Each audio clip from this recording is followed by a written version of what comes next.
तो हम लोग लड़ेंगे, इतिहास बनाएंगे। और हम लोग लड़े, चुनाव जीते वहाँ पर। उसके बाद लगातार मैं आपको बता दूं कि हम लोग संघर्ष करते हैं 2400 घंटे समाज के लिए, अपने समाज के लिए।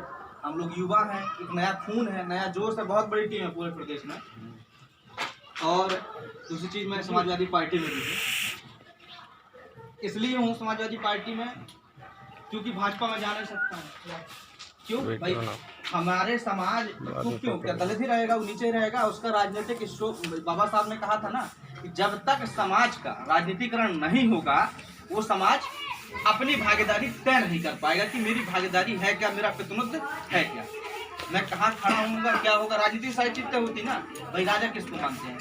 इस समय लोकतंत्र है, लोकतंत्र में राजा वही तो होता है जो गांव में प्रधान बन गया वो राजा, जो ब्लॉक प्रमुख बन गया वो राजा, जो आपके विधानसभा में विधायक बन गया वो राजा, जो सांसद बन गया वो राजा। यही हुआ ना राजा। तो अब तो यही है कि आपने भले आपने वोट दिया, अब वो तो नहीं है कि भाई हम राजा हैं तो हमारा लड़का राजा बन जाएगा। क्योंकि ये बाबा साहब ने यही चीज को खत्म की। पहले पंडित ठाकुर सारे लोग अपने आप को राजा मानते, ये सारी चीज खत्म की इसलिए क्योंकि हमारे पास वोट का अधिकार दिया कि हम लोग खुद तय करेंगे। क्योंकि हमारी भागीदारी, अगर दलित समाज की बात करूँ, सारे दलित समाज की 25% है। और हमारी राजनीतिक भागीदारी की बात करूँ तो बहुत, हम लोग 0 टाइप है। आपका परिचय भी करा दे रहा हूँ। आप भरत दिवाकर जी हैं, आपके करवी से, तो भी समाज से, आपके करवी से ये पूर्व ब्लॉक प्रमुख रहे हैं, ये भी हमारे दलित समाज से ही हैं। आप रमेश यादव जी हैं और ये जिला अध्यक्ष हैं यूथ ब्रिगेड के। आप नरेंद्र यादव जी हैं, आपके यहाँ बगल में वो मढ़इयों के पूर्व प्रधान जी हैं। तो मैं आप लोगों से सिर्फ ये चर्चा करने आया था कि मैं ये नहीं कह रहा हूँ कि आप क्या करेंगे, लेकिन आज ये है कि हमारी लड़ाई किससे है? भाजपा से। क्योंकि भाजपा आज चाहती है कि हम हिंदुत्व का चोला पहन के फिर से दलित बन जाए, शूद्र बन जाए। हम लोग उभरे नहीं, हम लोग ये ना जान जाए कि मैं हूँ। क्योंकि मैं अगर चिल्लाऊंगा तो उनको कष्ट होगा। रे क्योंकि आज जैसे हम हैं तो आज हम कितना कष्ट होता है लोगों को। ये लड़का साला चलाया था चमार का राज जाकर के, अगले बहुत करीब है। हम तो अखिलेश यादव इतना मानते, मतलब बहुत मानते हैं। हम 7 बार अपने मंच को बुला के भाषण दिए हैं हम उनके साथ रह करके। हमको बाई नेम बाई फेस मतलब बहुत अच्छे जानते, बहुत करीबी हैं हम लोग उनके संघर्ष के दम पर। तो उनको ये लगता है कि चमार समाज का लड़का वाला क्या कर रहा है। पंडित ठाकुर की जलन होती है उनको लगता है कि कैसे ये लोग कर ले, तो किसी तरीके से वो चाहते हैं काट दें। और आज भाजपा यही काम कर रही है कि भाजपा चाह रही है कि हमारे समाज को किसी तरीके से पीछे ढकेल दिया जाए। आरक्षण खत्म कर रही है। बाबा साहब आरक्षण दिए थे आपको, आरक्षण खत्म कर रही है। क्यों? अब तो जैसे निजीकरण कर रही है ना हर चीज़ में। निजीकरण का मतलब ये है कि जैसे रेलवे बेच दिया, सारी चीज़ बेच देगी, तो उसमें जब प्राइवेट चीज़ें हो जाएंगी तो आपका आरक्षण लगेगा नहीं और आप वापस उसी व्यवस्था में चले जाएंगे। आज तो से हम लोग सबके घर में रहने लगे। फिर से अगर हम लोग वही किए तो भाजपा चाहती है कि ये लोग कैसे इन घरों में रह रहे हैं, इनको तो झोपड़ी में रहना चाहिए, इनको तो हमारी गुलामी करना चाहिए। आज यही लोग हैं जो पंडित ठाकुर को सुन नहीं रहे हैं ना। ये आप लोग लड़ रहे हैं, आप लोग सक्षम, आप लोग सोचते हैं कि क्यों मैं अपना कमा रहा हूँ, अपना खा रहा हूँ, मैं क्यों किसी की सुनूं? होता है कि गलत कह रहा हूँ?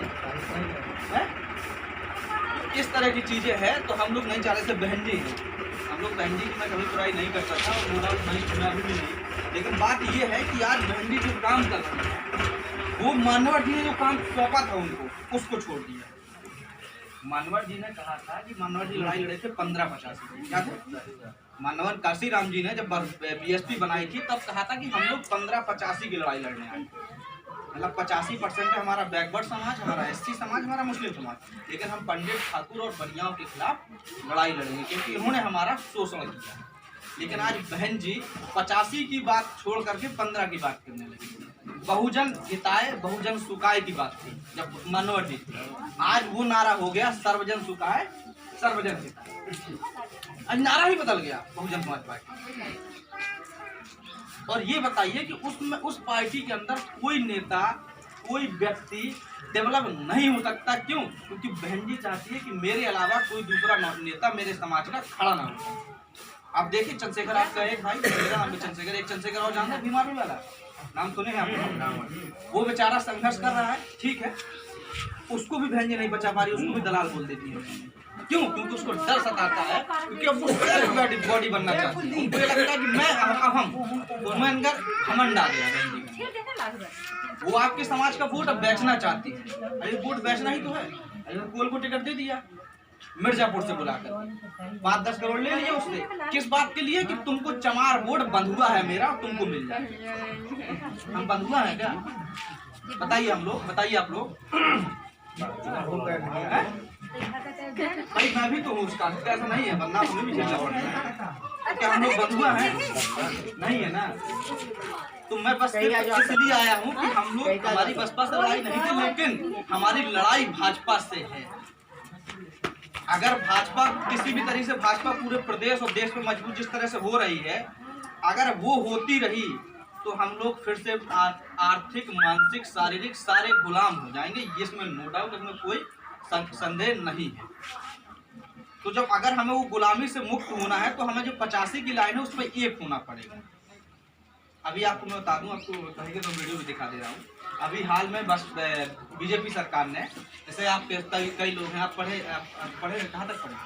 ग्रेजुएशन है, BEd कर रहे होते। ग्रेजुएशन आप कितने में पैसे में किए होंगे? बहुत कम पैसे में किए ना।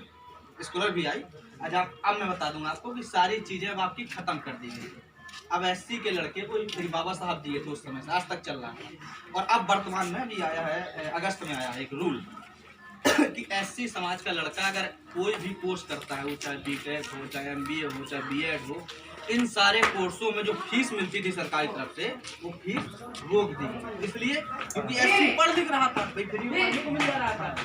इतने हम लोग सक्षम भी नहीं है कि हम पैसा देके 50,000 1 लाख देके पढ़ा भी सकें। हम नहीं पढ़ा सकते, मैं अपने घर की बात कर रहा हूँ। 50,000 1 लाख देके हम लोग पढ़ाने के लिए सक्षम नहीं है। तो भाजपा चाह रही है कि किसी तरीके से इनको शिक्षा से दूर कर दें। जब इस शिक्षा से दूर हो जाएंगे तो ये सोच नहीं पाएंगे। जब सोच नहीं पाएंगे तो अपने आप हम इनको गुलाम बनाएंगे। तो और जब इसकी लड़ाई है तो हम इस आंदोलन को पूरे प्रदेश में उठाया। प्रदेश में उठाने के बाद जब मैं माननीय अखिलेश यादव जी के पास गया, आपको बता दूं कि सर ऐसी बात है और आप भी एक बड़े नेता हैं और हमारे समाज की ये लड़ाई, ये पूरे दलित समाज की लड़ाई है। तो उन्होंने कहा कि चंद्रशेखर, मैं इस समाज, देखिए मुझे जैसे उन्होंने सुना, बड़ा इस पर अफसोस हुए, मतलब उन्होंने बड़ा दस्तक लिया कि नहीं, तुरंत अपना बयान दिया। मेरे पास सारी चीज़ें, मैं आपको डॉक्यूमेंट्री फर्जी नहीं बोलता हूँ, क्योंकि मुझे अपने समाज के यहाँ फर्जी नहीं बोलता, क्योंकि हम लोग दिन भर, आपको मैं बता दूँ हर पढ़ते कि अभी हम लोग आपके समाज के, अपने समाज के मुद्दे पे, एक दिलीप सरोज, आपको पता हो, लड़का को पीट के दलित समाज के लड़के को इलाहाबाद मारा था, उसमें हम हैं, याद है, वीडियो देखे होगा, कुछ लोगों के पास मोबाइल होगा। मैं उसमें पूरा आंदोलन चलाया था। 46 दिन जेल काटा हूँ, आपके रगौली जेल में। रातों रात हम लोग नैनी गए, नैनी से ट्रांसफर किया गया, चित्रकूट जेल भेजा गया। हम रगौली जेल में, अगर आपको पता हो, आज से 1 साल पहले खूब गाड़ियाँ आती थी रगौली जेल, हम लोग आए थे। 46 दिन में यहाँ जेल काटा, नैनी जेल काटा हूँ। किस लिए? अपने लिए क्या यार, आपको कोई डर नहीं है संघर्ष करना। तो आज कम से कम ये मैं कहना चाह रहा हूँ, के मुद्दे पे भी इन्होंने बहुत अच्छा संघर्ष किया। तो मैं ये कहना चाह रहा हूँ कम से कम कि हम आप लोग कि अब इस वोट को बर्बाद ना होने दें। माननीय अखिलेश यादव जी आज मजबूत हैं, भाजपा से लड़ाई लड़ रहे हैं और सामाजिक न्याय की बात करते हुए लड़ाई लड़ रहे हैं। कुछ कमियां, कुछ गलती, देखिए मैं नो डाउट, कुछ गलतियां उन्होंने अपनी सरकार में की थी। मैं इस चीज को इसलिए आपके सामने बोल रहा हूँ, नहीं मैं आपको बता दे रहा हूँ, मैंने इस चीज को उनके सामने रखा मुंह पे, क्योंकि मैं देखिए वहाँ भी चाटू काटता नहीं करता हूँ, क्योंकि मेरे करीबी हैं अखिलेश जी, और हम लोग उनसे जब संवाद करते हैं तो हम लड़ के जाते हैं कि समाज की बात है सर, इसको नहीं करेंगे तो बेटा, इसकी बात नहीं करेंगे तो अखिलेश यादव जी ने बड़े ब्रह्म आदमी हैं,